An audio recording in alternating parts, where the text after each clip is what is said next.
Welcome. It's Hanifa YouTube channel here. 600,000 Ndi Ngongole ya Aliyese Mdziko Muno. Pakadali pano boma la Malawi Ndi Ngongole yokwana 6.38 trillion kwacha. Ngongole mdziko lino lili nayo mayiko komanso mabanki akunja. Ndi Mdziko Muno komanso bungwe ena obwereketsa ndalama yakwera ndi 730 billion kwacha. Kufika pa 6.3 trillion kwacha pofika mwezi wa March mchaka cha 2022 kumachita kuti mwezi wa Juni chaka chatha ngongoleyi inali ili pa 5.65 trillion kwacha. Abatu zikutanthauza kuti dziko lino likumabwereka ndalama zokwana 81 billion kwacha mwezi uliwonse. Ndipo muyankhula kwa nduna ya zachuma Ndi Ngongole akuti izizi zikutanthauza kuti mzika iliyonse ya dziko lino ili ndi ngongole yokwana 600,000 kwacha yomwe ikuyenera kubwezedwa. Pakadali pano ndi mmene zinthu zililimu zikutanthauza kuti dziko lino ladusa mlingo woyenera ngati dziko lidzichitira pachuma komanso ndi kukhala ndi ngongole zodetsa nkhawa popeza lili pa mpanipani pakulephera kubweza ngongole zake zambiri. Ndi Ngongole omwe amayankhula ku mkumano wa chinyamata wotchedwa National Youth Conference omwe unachitikira mu mzinda wa Lilongwe sabata yangothayi anati boma lawo lili kalikiliki kuyesera kuthana ndi mavuto amenewa omwe afika pa mpondachimera ndi kusowa kwa ndalama zakunja, mafuta oyendera, kuthimathima kwa magetsi komanso kusowa kwa ntchito. Iwowa anawuzanso anthu ku mkumano kuti mavuto amenewa akukhudza Aliyese Mdziko Muno posayang'ana kuti munthu uyu ndi wachipani chanji. Kotero Aliyese akuyenera apange mbali yake kuyetsetsa kuti zinthu zibwerere mchimake. Iyeyu anatsimikizira anthu wakuti boma lawo likupanga zothekera kuti zinthu ziyambenso kuyenda bwino ndipo ayika njira zoti zoterezi zichitike monga kukonzanso kwa malo opangira magetsi akapichira kuyesa kuti boma lisamaononge ndalama mwachisawawa komanso kukambirana ndi bungwe la International Monetary Fund IMF kuti liyambirenso kupereka ngongole yawo yotchedwa Extended Credit Facility EFC ku dziko lino.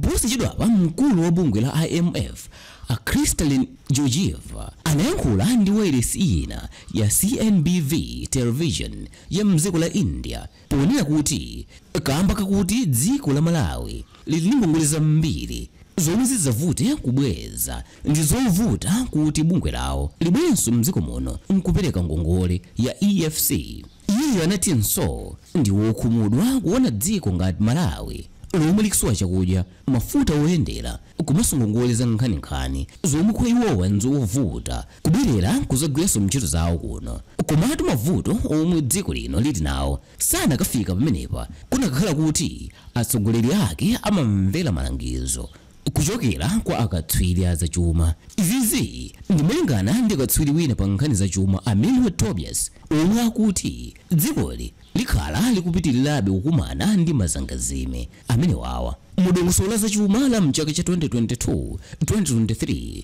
pali ndalama yotsalira ija mchizungu amayitcha kuti deficit yokwana 884 billion kwacha yomwe boma linati idzapezedwa kuchoka pobwereka kunja kwa dziko lino ndalama yokwana 230.07 billion kwacha komanso kubwereka mdziko muno ndalama yokwana 653.98 billion kwacha. Ngati njira imodzi yothanirana ndi mavutowa Ndi Ngongole ananena kuti dziko lino liyamba njira yochepetsera kutha kwa ndalama yomwe akuyitcha kuti level 1 austerity measures yomwe akukhulupirira kuti ithandiza kuchepetsa ngongole za dziko zomwe akatswiri ena akutsutsana nazo.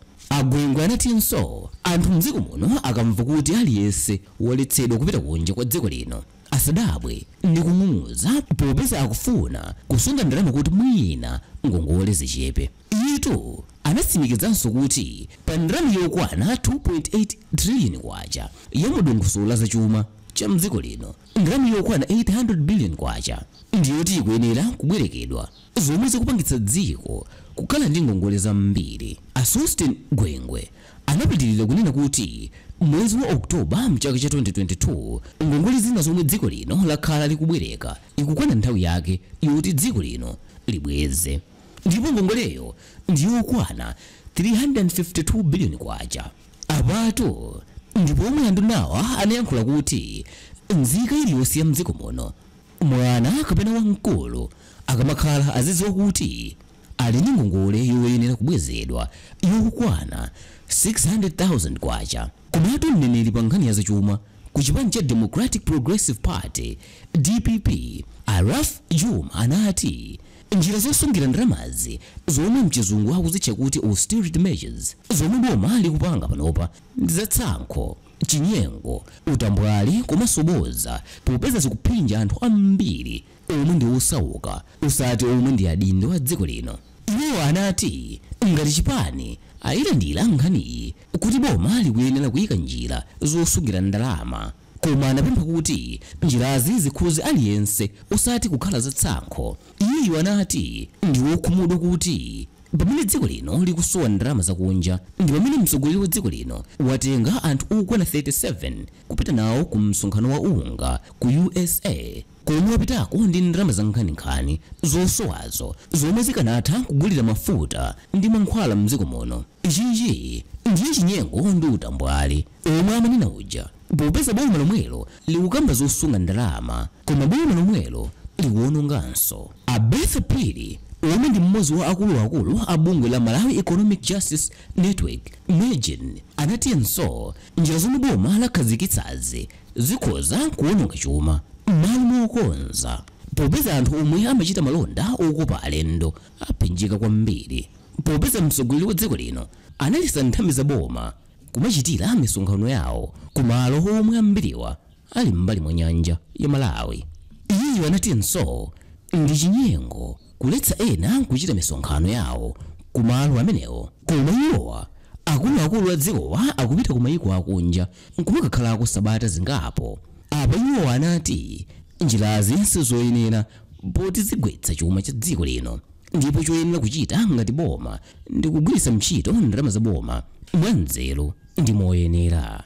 Mwezi wa Disemba mchaka chatha nyuzipepala zina za mdziko muno zinalemba nkhani yakuti muchaka chimodzi chokha ngongole zomwe dziko lino lili nazo zinakwera ndi 32%.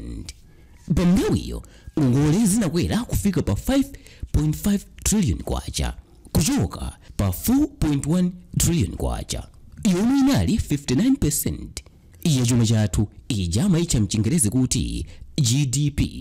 Pa nthawi yonso mtsogoleri wa dziko lino Aliyese chakwera anapempha mayiko ndi mabungwe omwe dziko lino lili nawo ngongole kuti atikhululukire pa ngongole zomwe dziko lino lili nazo ku mabanki, mabungwe ndi mayiko ena akunja. Bungwe la International Development Association ndi lomwe linabwereka dziko lino ndalama zambiri. Ndalamazi ndi zokwana $1,161,078,000 yomwe ndi 32% ya ngongole zonse zakunja. African Export Import Bank ndiye chiwiri pa mndandanda, ndipo inabwereka dziko lino ndalama zokwana $664.62 million yomwe ndi 18% ya ngongole zakunja. Kenako pakubwera bungwe la IMF komanso la African Development Fund lomwe linabwereka 12% ya ngongole zonse. Ena omwe dziko lino lili nawo ngongole zambiri ndi monga Export Import Bank of China ndi Export Import Bank of India. Kwathu kuno boma limabwereka kwambiri m'mabanki, ndipo pano mabankiwa apereka ngongole yopitirira 1,357,074 million kwacha. Otsatirawo ndi a banki yayikulu ya Reserve omwe abereka dziko lino ndalama yopitirira 628 billion kwacha, ndipo makampani a insurance abereka dziko lino ndalama yopitirira 250 billion kwacha. Pamene zafika apa dziko lino lafika pa mlingo wotchedwa Heavily Indebted Poor Country and Multilateral Debt Relief Initiative omwe unafikidwapo mchaka cha 2006, ndipo ngongole zonse zakunja zinakhululukidwa.